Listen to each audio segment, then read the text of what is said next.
Todo mundo foi para a rua contra a PEC da bandidagem e contra a anistia, só que a pergunta é se essas leis de ocasião são constitucionais. Não, agora não posso atender, você me desculpa.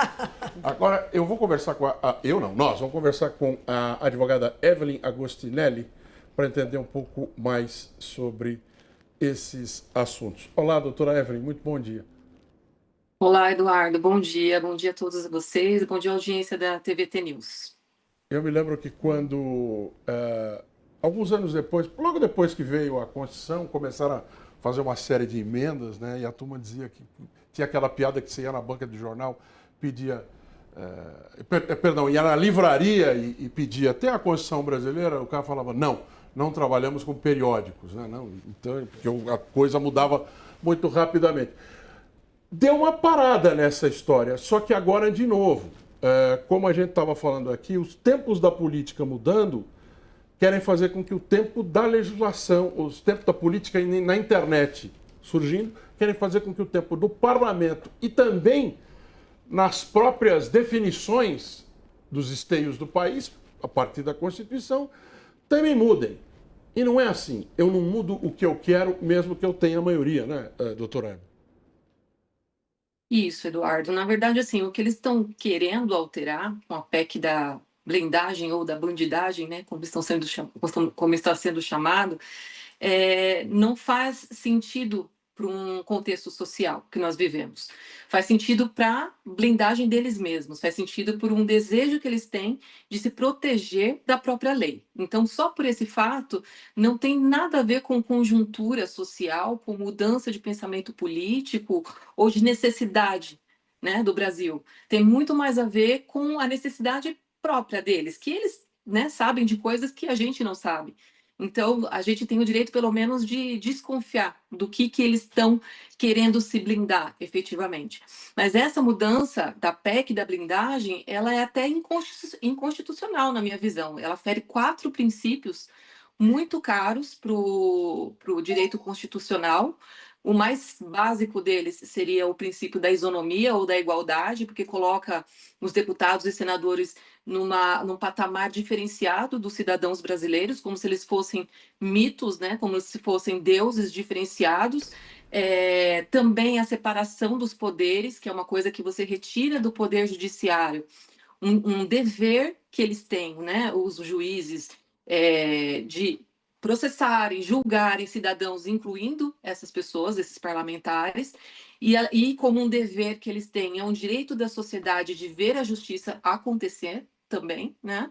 Então, nós colocamos esse poder nas mãos do Poder Judiciário para que ele faça valer os nossos direitos, e eles estão tirando desse Poder Judiciário isso, e a separação dos poderes é uma cláusula pétrea da Constituição. Então, eu vejo como uma coisa completamente impossível de ser modificada, ao meu ver, né, no primeiro momento.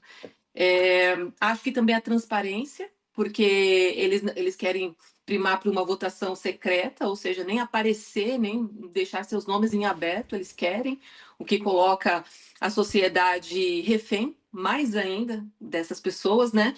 E também a inafastabilidade do Poder Judiciário, que é essa outra parte que também explica o que eu disse antes, que é um princípio que diz que o Poder Judiciário não pode ser afastado de nada na sociedade. A gente pode pedir para o judiciário avaliar qualquer coisa que a gente veja que avalie e tenha uma noção de que pode estar errado. Nós, sociedade, né, nós pessoas brasileiros, através do Ministério Público, no caso de ações penais públicas. Então, eu acho que vários princípios estão tentando ser minados com essa tentativa aí de proposta, de emenda, que acho que vai ser muito rechaçada, mas também não tira a importância dos movimentos sociais, por mais que seja inconstitucional, porque embora o STF tenha uma decisão contra-majoritária, né, que não é uma decisão que precise ouvir a sociedade se manifestando dá força para que o STF, o Judiciário, também se mantenha firme nessa posição. Laura, Rose, vamos colocar mais perguntas para nossa convidada. Fiquem à vontade. Eu quero perguntar uma coisa, aproveitando essa especialidade criminalista da nossa entrevistada, eu queria perguntar o seguinte, a gente fica falando em pô, o Congresso, o novo Congresso vai ter que se purificar de alguma maneira, né? Mas quando a gente vê que essas conexões que a gente vê, o crime organizado, a extrema-direita, o crime organizado através da sua maior facção, né? A extrema-direita, o crime organizado, a extrema-direita, as igrejas, as grandes igrejas evangélicas, o agronegócio, quer dizer, a gente vê os empresários, quer dizer, a gente vê um poder concentrado nesses caras que é o poder da força, né? Os policiais, os milicianos, os representantes, os delegados, os generais, as forças de segurança, quer dizer, é tanto poder concentrado nas mãos desses caras que eu pergunto, como é que a gente faz para renovar esse Congresso Nacional e fazer esse sonho do Vicentinho, que ele falou, olha, são 5 metalúrgicos perto de 300 milhões de empresários. Como mudar isso com as regras atuais que a gente tem? Então, com as regras... As regras atuais, elas... Isso. Só que, assim, as regras atuais, elas já nos protegem, né? O que eles querem fazer é justamente destruir as regras atuais, porque elas não estão dando conta de protegê-los do jeito que eles gostariam, né? Esses poderes deles estão sendo barrados pela própria lei. Quando chega no momento em que o STF tem que se manifestar, em que o Poder Judiciário tem que se manifestar, eles tentam colocar a culpa nas pessoas que formam esse poder judiciário, que são os ministros do STF, só que eles não são culpados do que está escrito na Constituição. Eles simplesmente leem, declaram o que está escrito na Constituição, né? Eles nos protegem com base naquilo que está lá. Então, o que eles buscam de alternativa? Justamente modificar a Constituição, como uma forma de dizer, agora estamos legalizados para fazermos tudo o que quisermos, né? Então, por mais que tenhamos poucos metalúrgicos ou poucos representantes sociais dentro do nosso Congresso, nós temos a lei, e a lei está do nosso lado. E aí eu acho muito interessante também essa pergunta, Aura, porque muita gente acha que essas pautas são só da esquerda, quando, na verdade, as nossas leis estão nos protegendo disso, e essas leis não são de esquerda, efetivamente, elas são leis, né? São leis que foram construídas ao longo do tempo, primando pela justiça, primando pelo que é correto, né? Então, assim, se a esquerda e essa minoria que está lá no Congresso gosta e respeita, está a favor da lei, não é uma culpa, né, deles. Na verdade, algo bom que eles estejam a favor da lei. Agora, o que a sociedade precisa enxergar é por que a direita quer atacar tanto essa lei. Por que todo mundo que tem esse poder, por que essas pessoas, né, militares, por que organizações criminosas, milicianos e tudo mais querem atacar. Então, existe um porquê por trás que é pelo menos plausível de se imaginar quais sejam esses porquês. E aí a sociedade, eu acho que sim, a sociedade de ontem se manifestando foi tão grande, tão bonito, que ela mostrou que esse pequeno número de metalúrgicos ou de trabalhadores que estão lá no Congresso estão muito mais representados socialmente hoje. Pose. Evelyn, eu queria voltar um pouquinho na nossa conversa da vez anterior que você teve aqui, que foi muito interessante, e que você fizesse um balanço, porque a gente estava naquela confusão do julgamento, né, de qual o seu balanço do resultado final do julgamento, e como que você está vendo também a iniciativa do Flávio Dino das investigações sobre a participação do Bolsonaro, né, a atuação do Bolsonaro na pandemia, né, junto com aquela lista extensa de nomes. Oi, Rose. Então, eu vejo assim o julgamento do Bolsonaro naquela ação, né, da tentativa de golpe, ele foi muito forte, né? Eu acho que por mais que o ministro Fux tenha votado contrariamente, até para os juristas em geral, a decisão que ele mostrou, né, o voto dele estava tão contraditório que não teve força. Inclusive, vai ser muito difícil até usar o voto dele para uma tentativa de anistia que é inconstitucional, que parece até que se transformou numa tentativa de anistia, como eles chamam de light, de dosimetria, né, da pena. E agora, então, esse ponto que você falou do Flávio Dino é muito interessante também a gente prestar atenção, porque Agora que eles estão querendo diminuir a dosimetria, né, a pena dos crimes em que Bolsonaro foi condenado. Primeiro que é inconstitucional você querer dar uma anistia, aliás, anistia não, uma dosimetria diferenciada simplesmente para uma pessoa específica, só para livrar uma pessoa específica, né? Isso daí já se transforma numa individualização muito grande da Constituição.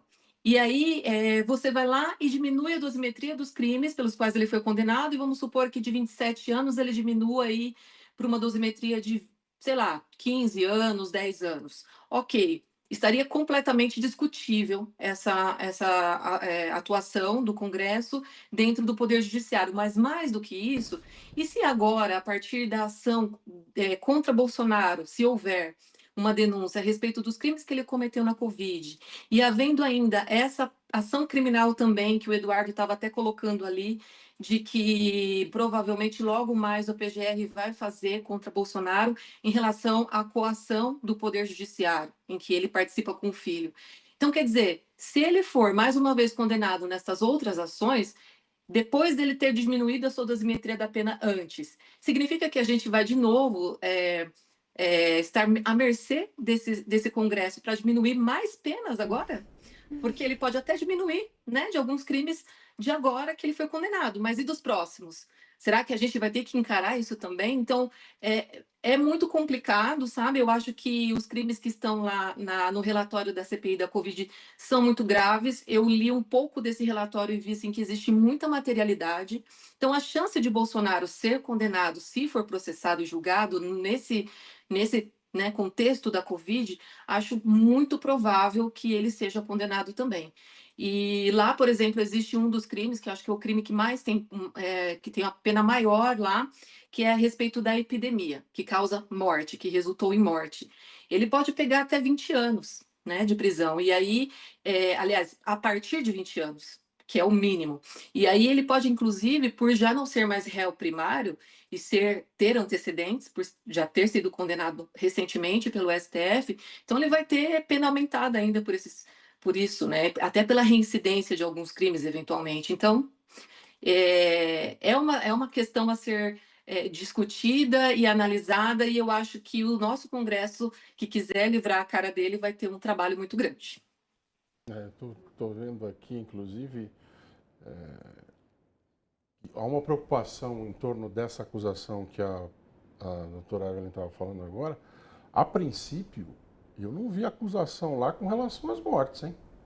E outras pessoas estavam levantando isso. Só acusação sobre corrupção ao longo das compras da pandemia. Quer dizer que o pior corre o risco de, mesmo com esse processo aberto, não ser julgado. O pior, evidentemente, são as milhares de mortes que aconteceram a partir do descaso, da desídia, das decisões, no mínimo, equivocadas, quando não criminosas, tomadas. E, para meu espanto, até falei isso aqui semana passada, né, a Rose, não estão o nome nem do Pazuello, nem do Braga Neto. Acho que a gente ainda vai ter que discutir muito, vai ter que pressionar muito também em cima desse negócio que foi trazido na semana passada. As mortes por sufocamento em Manaus, que o Pazuello estava lá, e segundo a própria mulher do Pazuello, ele estava dando festas na Vila Militar durante a pandemia, enquanto as pessoas estavam morrendo sem oxigênio. Ela ligou para o Pazuello no meio da festa para pegar a filha, que eles tiveram juntos, e ela falou: Pazuello, você está dando uma festa? Ele pegou e falou assim: a minha função aqui eu só tenho uma, comprar saco preto.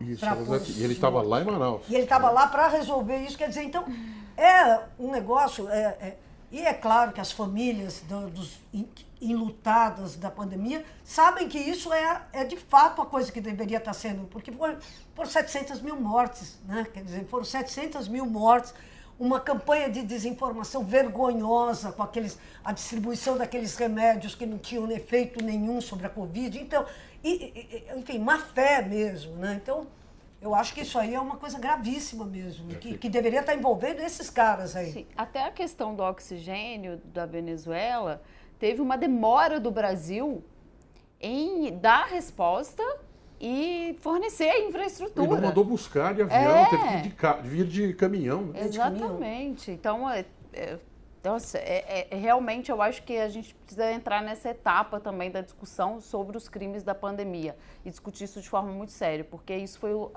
pior aspecto do governo Bolsonaro. Acho que, ainda que seja só a reabertura, vou chamar de reabertura de um processo, né? Juridicamente tem talvez um outro nome, mas seja uma questão que também tenha que ser muito bem absorvida pela sociedade, por mais doloroso que seja, para influenciar nas decisões que agora não vão ser, nesse caso, não são legislativas, são do judiciário, para que a investigação realmente se abra para os pontos que, pelo menos nesse início, podem ficar de fora. Doutora Ellen, queria agradecer muito a presença da senhora. Volte aqui sempre, viu? Eu que agradeço a oportunidade, é sempre um prazer conversar com vocês. Doutora Evelyn, obrigado. Bom dia. Obrigada.